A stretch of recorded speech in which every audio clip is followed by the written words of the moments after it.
Connaissance. Recherche. Sciences. Dessin, mathématiques, Théorie. Physique. philosophie, Conférences. archéologie, Environnement. nature.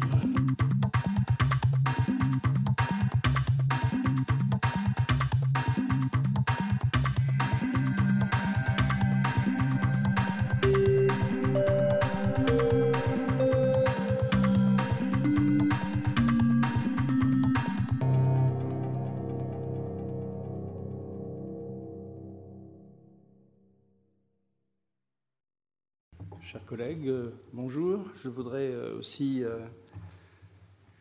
remercier les organisateurs de cette réunion, Christian Godin au Sénat hier, Édouard Barre aujourd'hui au Collège de France. C'est vraiment un grand honneur de pouvoir s'exprimer dans ces circonstances et dans ce cadre. Alors, je participe donc à cette thématique climat, océan, climat, glace, océan. Et en fait, comme je vais me concentrer sur l'océan, je vais plutôt aller décliner dans l'autre sens. Vous parlez des océans polaires, l'Arctique et de l'Antarctique, du problème des glaces et de l'impact que cela a sur les climats et l'évolution du climat actuel, le changement climatique, comme on l'appelle. Au cours de ma présentation, vous allez peut-être voir quelques défauts de coordination dans les transparents qui est lié au fait qu'à ma rentrée dans la civilisation, comme une navette spatiale qui rentre dans l'atmosphère, à Oslo, on s'est fait subtiliser 2 sacs avec des PC dans lesquels il y avait ma présentation d'aujourd'hui, mais j'ai réussi à rassembler l'essentiel des informations que je comptais vous présenter. Alors, il y aura peut-être un petit flou au passage de certains transparents, vous voudrez bien m'en excuser. Hier, Gérard Juchy, dans sa présentation, nous a indiqué que quand on regarde l'Arctique et l'Antarctique, tous les opposent. En fait, c'est vrai qu'il y a un fort contraste, continent-océan dans un cas, océan-continent dans l'autre. Mais il y a quand même des choses qui les rapprochent, certaines similitudes, notamment ce cycle saisonnier de formation des glaces de mer, de la banquise, comme on l'appelle, dans un cas comme dans l'autre, avec des différences. Au niveau de l'Arctique, on oscille entre 14 millions de kilomètres carrés, entre 14 et 16, il y a des variations d'une année sur l'autre, au maximum de développement de la banquise arctique. C'est plutôt 20 millions de kilomètres carrés dans l'Antarctique. Et la grosse différence, c'est que pratiquement toute la banquise antarctique fond en été et se reforme en hiver. Donc c'est essentiellement de la glace nouvelle, de la glace de l'année. Alors que l'Arctique se comporte de manière très différente, il y avait que la moitié de cette glace d'hiver qui résistait à la fonte d'été. Donc on passait de 14 millions de kilomètres carrés à 8. On identifiait, jusqu'à il n'y a pas très longtemps encore, des glaces qu'on appelle pérennes ou multi-annuelles, pouvant aller jusqu'à une dizaine d'années d'âge. Je parle bien toujours que des glaces de mer. C'est ça qui est en train de changer actuellement dans l'Arctique. Les glaces dites pérennes, c'est l'espèce en danger, c'est l'espèce de glace qui disparaît. C'est pas la banquise d'hiver qui disparaît, c'est cette glace d'été et qui pose manifestement un problème très important sur le changement climatique et le bilan radiatif, et je vais revenir là-dessus dans ma présentation. Alors, un petit problème là.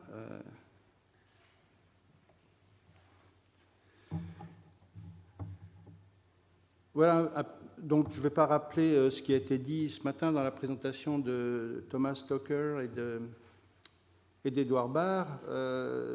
Simplement qu'avant le début de cette année polaire internationale, je vais me concentrer effectivement sur le sujet, les questions qui nous sont posées, qu'est-ce qu'on a appris au cours de ces 2 années polaires internationales, parce qu'en fait il y en a eu 2. Voilà, le bilan de la situation, qui est résumé d'ailleurs dans le rapport du GIEC, c'est de là que vient ce document, montre effectivement une évolution très nette de la SAT, la température de surface de l'atmosphère au nord de 65 Nord, l'évolution de la glace de mer arctique, donc en forte décroissance, et puis d'autres paramètres sur le permafrost dans l'hémisphère nord, la couverture de neige, les équilibres, les budgets de masse glaciaire, et puis quelque chose aussi de comparable dans l'Antarctique, où on voit un signal qui est effectivement beaucoup plus atténué que dans l'hémisphère nord. On a aussi commenté le fait que dans les régions polaires, dans l'Arctique en particulier, c'est toujours un document que vous pouvez trouver dans le rapport du GIEC, l'élévation de température dans l'Arctique en moyenne est le double de celle que l'on observe à l'échelle globale. Le point fort de l'année polaire internationale, des 2 années polaires internationales dans l'Arctique, ça a été dit ce matin, donc je vais complémenter un peu cette information. Voilà les 2 situations qu'on a rencontrées en 2007 et 2008, avec effectivement un recul de la banquise arctique très, très important. Mais là où c'est encore plus intéressant, c'est de regarder dans ces couleurs qui distinguent les glaces de première année en bleu par rapport aux glaces plus anciennes qui vont du vert vers le rouge selon l'âge, en nombre d'années. Et je vais revenir sur cet élément parce qu'il est essentiel et il complémente ce qui vous a été présenté ce matin. Avant, un autre constat qui a été fait, alors sur une période de temps un peu plus large, avant l'année polaire internationale, c'est le réchauffement de l'atmosphère au cours des 20 dernières années, parce que là ça démarre en 1986, en haut à gauche, où on représente un paramètre qui est assez facile à calculer à partir de la température de surface de l'atmosphère, c'est le nombre de degrés gel jour accumulés au cours de toute une saison d'hiver, qui va en général du mois de septembre d'une année au mois de mai de l'année suivante. Par exemple, s'il fait moins 10 degrés en dessous du point de congélation pendant 100 jours, ben vous accumulez moins 1000 degrés de gel pendant cette période hivernale. Eh bien, quand on fait ce calcul, ça c'est un paramètre qui a été utilisé il y a très longtemps par les chercheurs russes, parce qu'on pouvait en déduire directement l'épaisseur de la glace. Il y a une correspondance directe entre cette accumulation de nombre de degrés de gel jour en termes d'épaisseur de glace. Environ, donc sur ces cartes, vous avez donc en haut à gauche l'état de la question, le calcul qui peut être fait donc à partir de cette information sur l'année 86-87. En bas à droite, c'est sur les périodes plus récentes. Vous voyez que les couleurs deviennent de plus en plus pâles. C'est qu'on perd de plus en plus de degrés de gel. Alors là, il y a un petit piège, c'est plus c'est rouge, plus c'est froid. Mais donc ce piège évité, on comprend effectivement, ici, on voit une trace de ce réchauffement progressif au cours des 20 dernières années. Ça, c'est non seulement un problème qui est lié à l'effet de serre, mais on va y revenir. L'amplification dans les régions polaires est liée à un autre phénomène très important qui s'appelle l'albédo, sur lequel je vais vous dire 2 mots.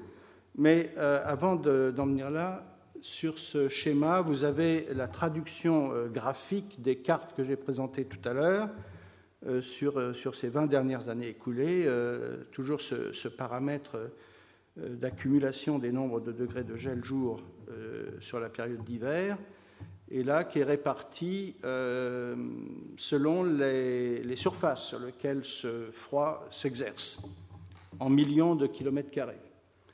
Et on voit effectivement un recul très net entre le dernier maximum, là, qui correspond aux années 96-97, qui est là, sur des surfaces de l'ordre de 2 millions de kilomètres carrés, donc avec un froid de près de 6000 degrés de gel jour accumulé au cours de la période d'hiver, par rapport à des périodes plus récentes. On voit donc un recul de plus de 1000 degrés.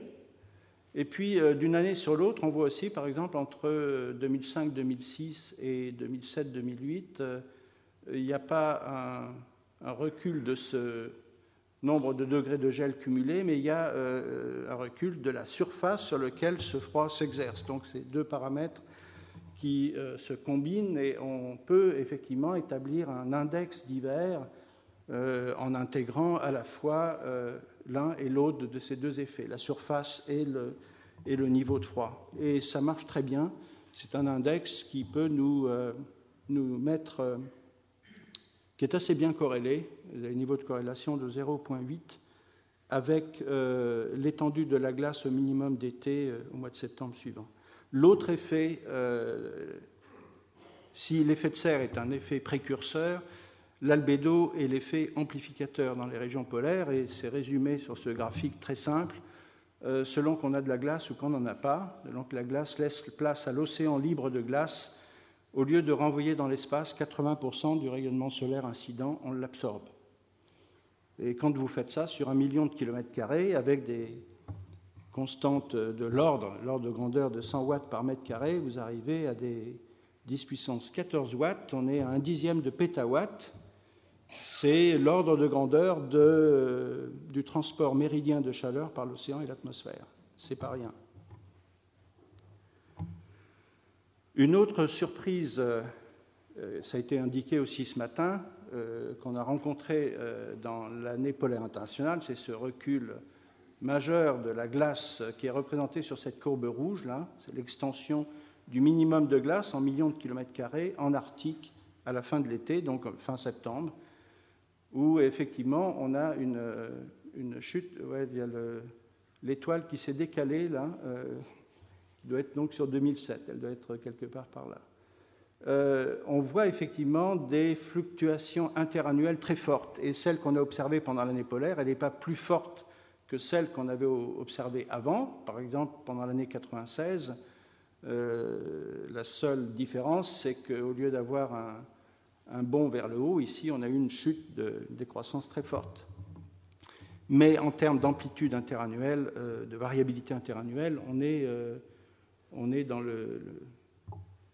on n'est pas sorti de l'épure. Alors là où on est sorti de l'épure, ça a été dit par Thomas Stocker ce matin, c'est qu'effectivement il y a un retard des modèles de ce que prévoit le GIEC par rapport à ce qui s'est passé.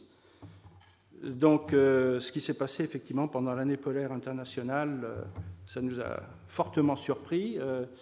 On s'y attendait un peu, mais pas autant quand même, en termes de recul de la glace. Et bien d'autres paramètres que je vais décrire dans 3 minutes. Mais avant, je voudrais aborder, avant de revenir sur les problèmes d'Arctique et d'Antarctique, je voudrais revenir sur un aspect de l'impact. Ça va me permettre justement de parler un peu de l'Antarctique, de l'impact de ce qui se passe dans ces océans polaires qui sont très loin de chez nous, mais qui concernent tout le système climatique terrestre. L'océan est un lien très fort sur ce plan. On a parlé de la circulation thermohaline. Qu'est-ce que c'est que cette circulation thermohaline? Il s'agit des masses d'eau océaniques qui sont réchauffées à l'équateur et qui donc circulent surtout dans l'Atlantique, de l'équateur vers les pôles, en se refroidissant, en libérant progressivement la chaleur qu'ils ont accumulée à l'équateur et en la libérant progressivement à l'atmosphère. C'est pour ça qu'on jouit de climats océaniques qui sont assez confortables en Europe de l'Ouest en particulier. Et lorsque ces masses d'eau arrivent dans les régions subpolaires,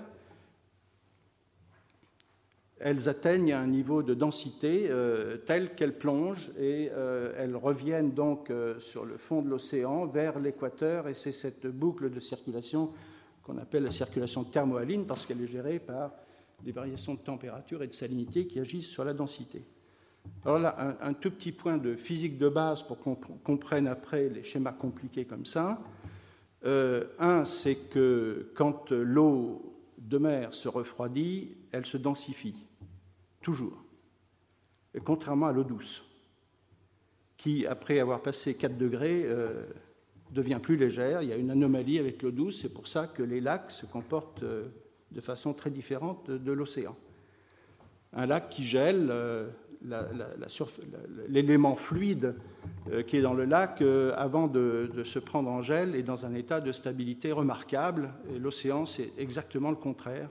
Il est dans un état convectif perpétuel, c'est-à-dire que les masses fluides qui atteignent la surface, en se densifiant, elles ont naturellement tendance à replonger immédiatement, ce qui fait que, d'une certaine manière, dans l'Arctique, et selon les conditions que l'on rencontre dans la couche de mélange, avant de geler, quand on est proche du point de congélation, la masse fluide, elle a deux options. Ou elle va se faire prendre par le gel et donc elle est bloquée parce qu'il y a un changement de phase et la flottabilité aidant, elle va être figée en surface, ou le petit sursaut de densité l'entraîne en profondeur et lui évite la prise en glace. Et c'est comme ça qu'on explique la glace de Frasil, qui est quelque chose qui a été découvert par les premiers explorateurs comme Nansen, Zuboff et autres, dans l'Arctique comme dans l'Antarctique.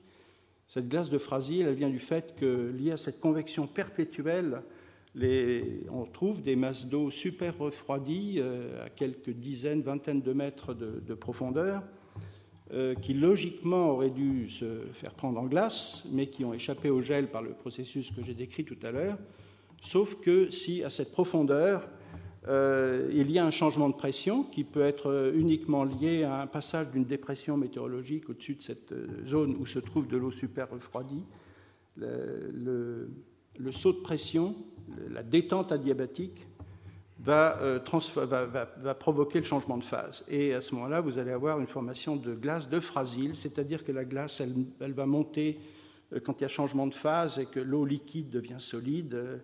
C'est comme une balle de ping-pong, elle remonte vers la surface et vous pouvez la voir remonter. C'est ce que les explorateurs, il y a 100 ans, ont observé dans l'Antarctique et dans l'Arctique. On avait sous-estimé cet effet dans l'Arctique et on l'a découvert pendant les années polaires internationales, un développement massif de glace de Frasil. Ça, c'est important, c'est un cas typique de processus qui sont négligés actuellement, enfin mal pris en compte dans les modèles et qui expliquent d'une certaine manière qu'on rencontre des problèmes pour modéliser correctement la formation de la glace.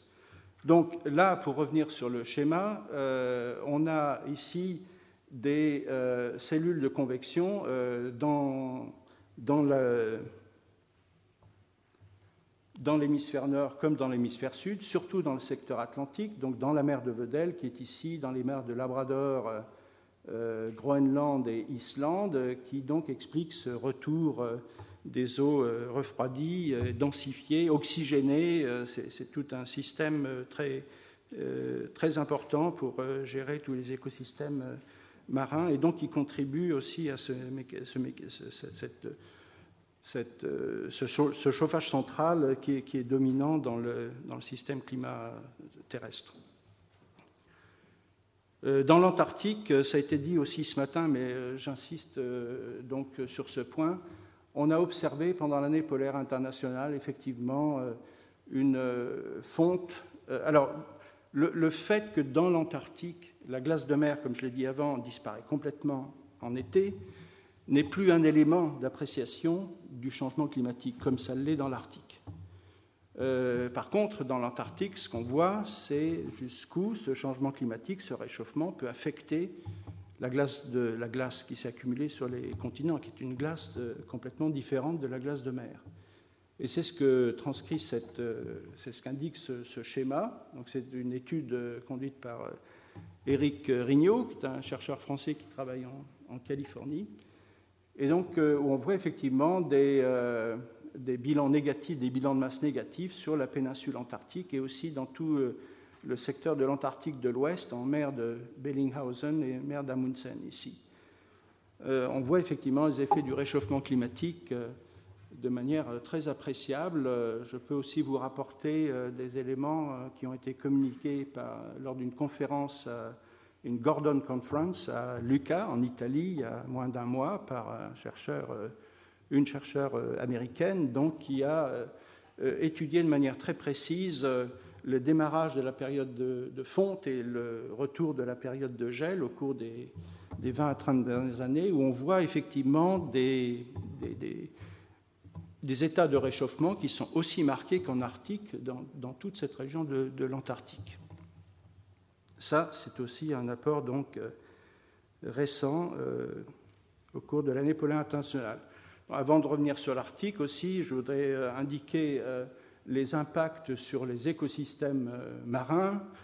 On note dans certains endroits de l'Arctique des niveaux de pression partielle de gaz carbonique qui sont très bas, donc qui impliquent des flux de gaz carbonique de l'atmosphère vers l'océan, donc avec une acidification des océans, puisqu'il y a une formation d'acide carbonique par la même occasion. Je peux me permettre donc de signaler à ce niveau un projet franco-canadien, mais qui s'étend aussi aux USA. Donc c'est le projet Malina, dont m'a fait part Marcel Babin, puisqu'il est le promoteur de ce projet, donc qui va avoir lieu sur l'Amundsen cet été. Donc on n'est plus dans l'année polaire, mais ce projet, la gestation du projet a bien profiter aussi de cet élan, de cette impulsion donnée par l'année polaire internationale. Ça me permet de faire deux remarques. La première, c'est que c'est encore un peu tôt pour faire un bilan de l'année polaire internationale. On peut donner des indications, je vais vous en donner d'autres, sur ce qu'on va retrouver dans les rapports finaux, mais on est encore un peu tôt pour faire un bilan exhaustif, complet et précis.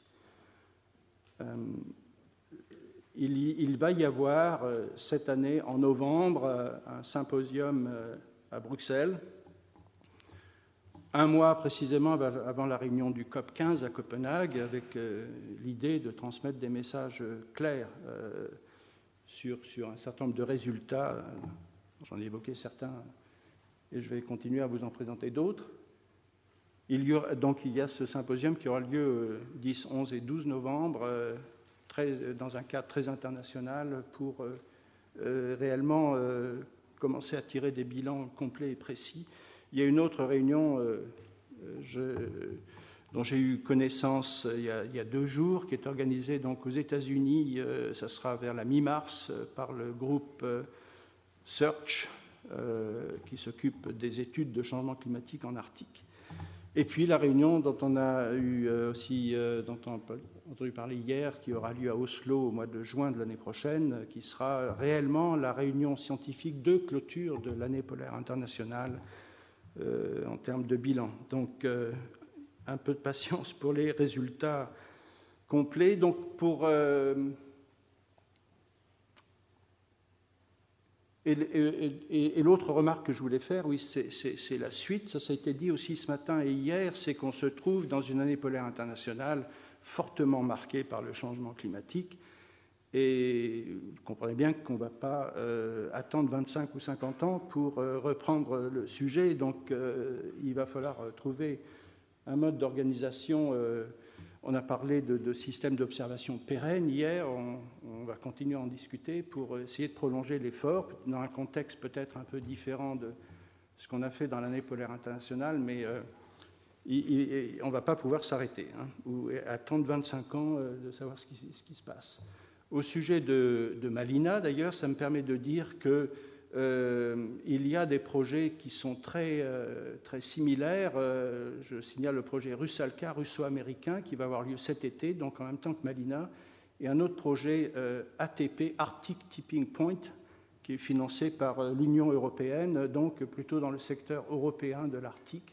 Donc ces 3 projets, là on voit déjà la mise en réseau de programmes et une internationalisation des efforts dans l'Arctique et dans l'Antarctique, c'est aussi évident, sur lequel qu'on a déjà rappelé à plusieurs fois. Donc c'est des éléments très importants. Alors pour revenir sur l'Arctique, en termes de bilan, où est-ce qu'on en est? Une chose qui est surprenante, 2007 et 2008, effectivement, il y a eu des événements important, je ne vais pas dire catastrophique, mais très important dans l'Arctique, on en a déjà parlé à plusieurs reprises. Ce qui est très étonnant, c'est quand vous regardez la littérature au cours, ne serait-ce que des 10 dernières années, tous les ans, en septembre, au moment où la banquise arctique a reculé au maximum, eh bien, vous pouvez trouver des commentaires et des publications associées à ce type de commentaires. Des événements sans précédent au cours des 24 dernières années observés par les satellites. Tous les ans, vous avez eu ça. Donc, effectivement, 2007-2008, c'était encore plus fort qu'avant. Mais tout ça pour dire que 2007-2008, ce n'est pas vraiment des accidents. C'est dans la continuité des choses. Avec le problème de la variabilité interannuelle qui est très forte et dont j'ai parlé tout à l'heure. Alors 2007 et 2008 sont assez différents. Ça, c'était le rythme auquel on était habitué avant. Donc, j'ai parlé de l'oscillation entre 14 millions de kilomètres carrés et 7 à 8, donc la moitié qui résiste à la fonte d'été. Donc 2007 et 2008, c'est réellement beaucoup plus fort que ça. Ça, c'est le maximum. Ça, c'est la situation actuelle ici au mois de mi-mai 2009, on voit qu'on est situé entre la moyenne des années 80-2000 et puis on est sensiblement au-dessus du minimum de 2007. Qu'en sera-t-il au mois de septembre 2009 ? On va voir. Un paramètre, alors là c'est l'extension de la glace. Il y a 4 paramètres très importants à retenir. Ils sont tous,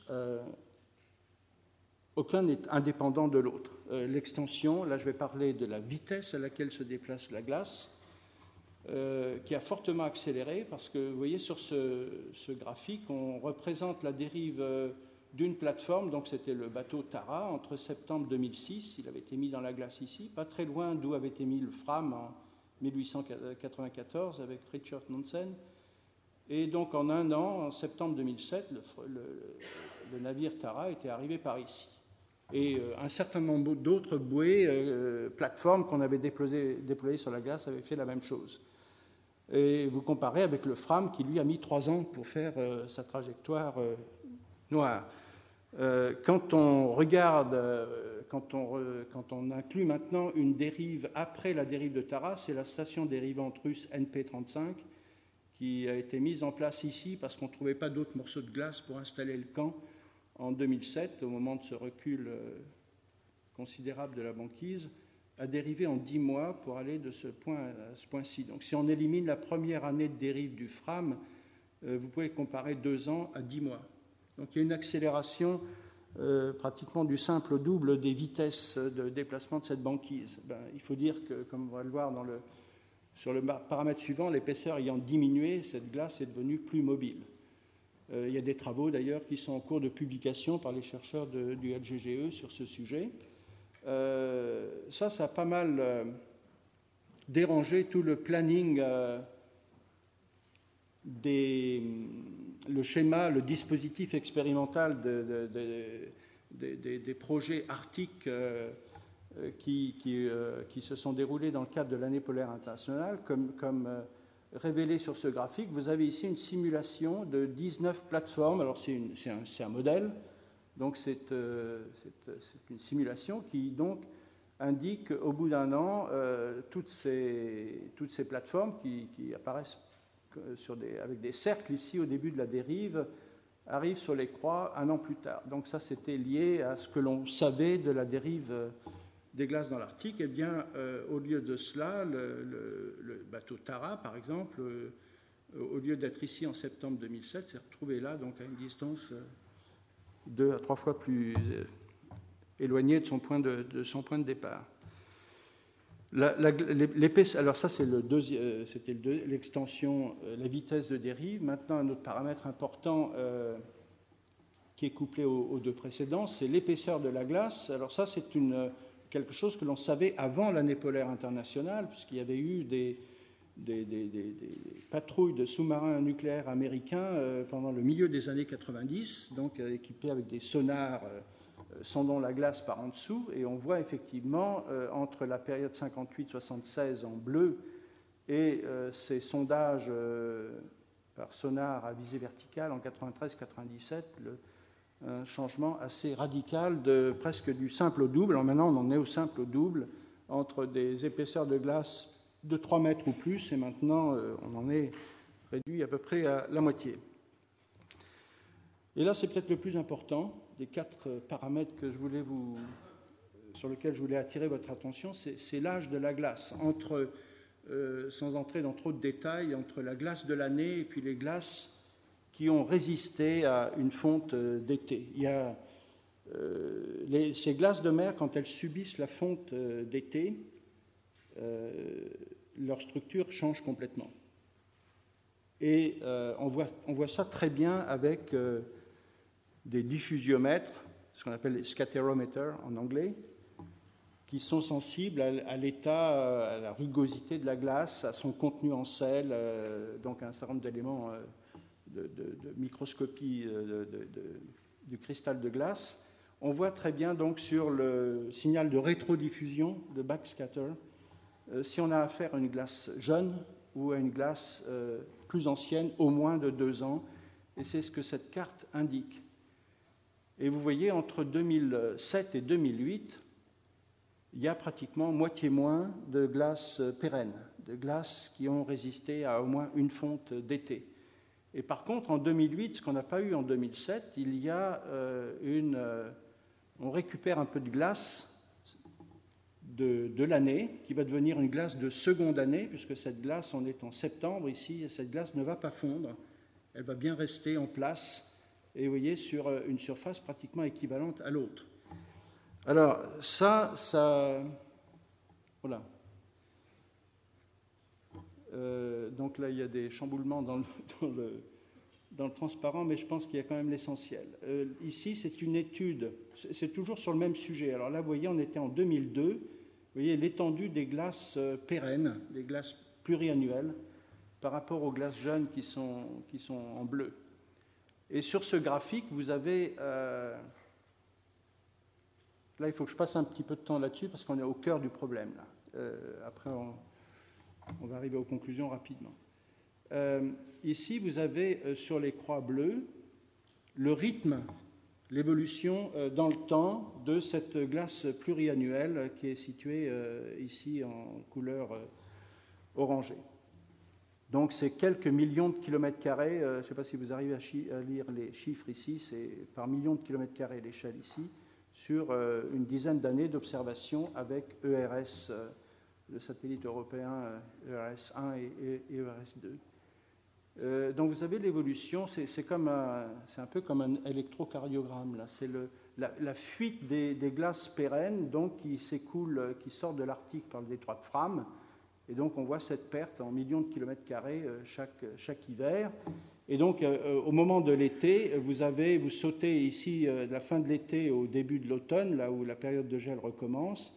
Et ce saut, en fait cette courbe, cette flèche noire, là, ce saut indique la quantité de glaces de l'année qui ont résisté à la fonte d'été, qui deviennent des glaces de seconde année et qui viennent renflouer, compenser la perte en glace pérenne de l'année. Et au cours des années 90, vous voyez que ce signal, bon, il y a des fluctuations, surtout en 96-97, mais on est dans une situation à peu près stable. La décennie suivante, donc ça c'est un travail que j'avais fait avec les gens du groupe de scénographie spatiale à Brest, là à l'Ifremer, avec Cavagné, Ezrati. Et donc la décennie suivante, ce travail a été continué avec un autre satellite, c'est QuickScat, donc c'est par Ron Kwok. Et ce qu'on voit, donc il travaille en Californie, au JPL, et on voit effectivement les battements ici sur les croix bleues qui deviennent beaucoup plus faibles. Est-ce que c'est parce qu'on a changé de satellite? Peut-être un peu, mais ça n'explique pas tout. Mais le point le plus important, c'est qu'en 2005, il n'y a pas de... en anglais, ils disent replenishment, de renflouement par la glace de première année qui a résisté à la fonte d'été pour compenser la perte en glace pluriannuelle. C'est comme un infarctus, là, si on prend ça comme un électrocardiogramme. Et donc ça, c'est un prémisse de ce qui s'est passé après, en 2006, 2007 et 2008. Si vous n'avez pas de renflouement pour compenser la perte en glace pluriannuelle par la glace de première année qui va résister à la fonte d'été, c'est la seule façon d'en fabriquer, eh bien effectivement, cette glace pérenne va s'affaiblir. Et c'est ce qui s'est passé. Alors, pour faire en sorte que les modèles marchent bien et qu'on suive l'évolution du système correctement, j'indique un peu de manière très parcellaire la façon dont on saisit, on va faire ces observations qui nous manquent sur un tas de processus. J'en ai décrit un au niveau de la glace de Frasil, il y en a d'autres. En été, par exemple, la formation des flaques de fonte à la surface de la glace, des processus qui sont essentiels si on veut effectivement que la modélisation se rapproche de la réalité. Alors, donc voilà comment les observations sont conduites quand on dispose d'une station dérivante sur la glace, comme la station russe NP35 ou un bateau comme Tara. Ce sont des occasions exceptionnelles et qu'on ne peut pas reproduire sur beaucoup d'endroits de l'Arctique. Donc vous voyez, si on est capable de restituer un profil de température dans l'atmosphère, à travers la glace et dans l'océan, ça c'est un élément extrêmement puissant ensuite pour comprendre ce qui se passe au niveau de la glace. Là, sur ce profil qui est au mois de juillet 2007, Tara est dans la région du pôle, ou pas loin. Vous voyez des masses d'air atmosphérique qui sont à plus de 10 degrés dans la troposphère. Vous voyez aussi des masses d'eau atlantique qui sont un peu moins chaudes, mais il y a beaucoup de calories là-dedans, c'est de l'eau, à plus de 2 degrés. Et vous voyez que la seule chose qui maintient la glace, qui la prévient de fondre, c'est cette couche d'eau sous-jacente qui fait à peine 100 mètres d'épaisseur, qui résulte des processus hivernaux, qui reste donc au point de congélation, et c'est le seul élément qui permet à la glace de ne pas fondre. Donc on se préoccupe beaucoup de savoir cet air chaud ou cette eau chaude et d'autres éléments. Alors il y a aussi le bilan radiatif. On n'oublie pas le soleil dans toutes ces histoires. Ce n'est pas parce qu'on se préoccupe de l'advection de chaleur ou des processus de transfert de chaleur de l'air à l'eau à l'interface vers la glace, mais on regarde effectivement ce qui vient du soleil, tout part de là. Pour mesurer l'albédo. Donc on a des radiomètres. Donc ça, c'est des instruments qu'on n'a pas réussi encore à bien robotiser, à maintenir en état de fonctionnement sans présence humaine. Donc quand on dispose de stations dérivantes, c'est des informations qui sont capitales.